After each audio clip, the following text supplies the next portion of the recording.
So reading is complex. There's a lot to it.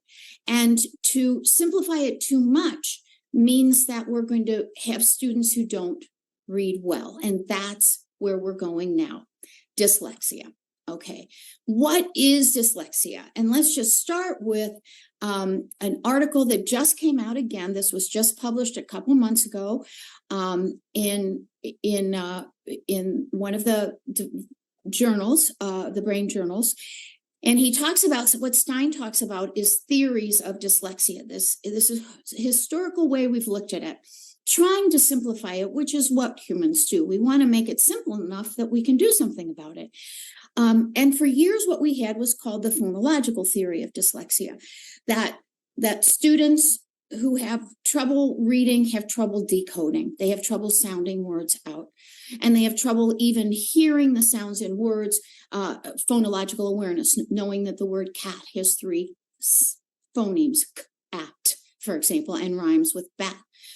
And that's a very strong theory, and a lot of students with dyslexia do have that, but doesn't tell why do they have that? Why is that a problem?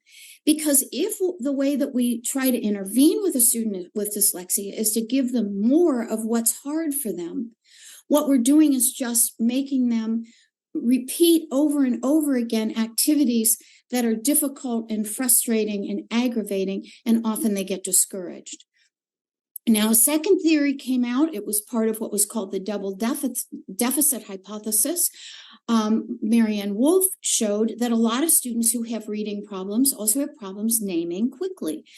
And if you can't name quickly, if I say, tell me as many animals as you can in a minute, and the person can't name those animals, then what quickly, and they go, lion and tiger, and did I say lion? A lot of students with dyslexia have trouble with that. But is that the cause of the reading problem? And if we work on it, is it going to help the student? Again, we need to understand why they have that and what the contribution of it is to the reading.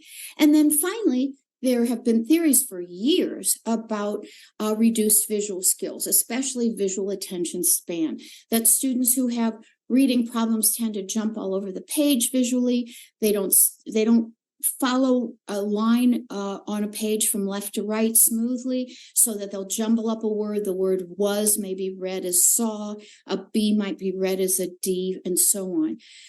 But again, that doesn't explain why.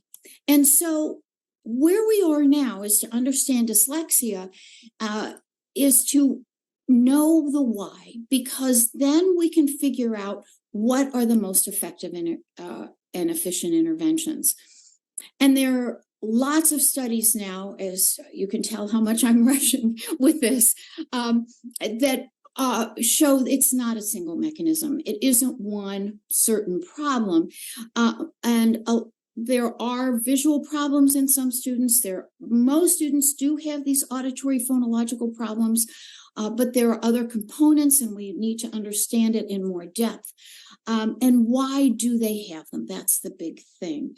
And the current view right now, if you look at the new research, is that underlying the ability to decode, to sound words out, and to be able to identify which sounds are in the word cat and which sounds are in the word bat and whether they rhyme, underlying all of that, phonological awareness and phonemic awareness, is what we call temporal processing, auditory temporal processing.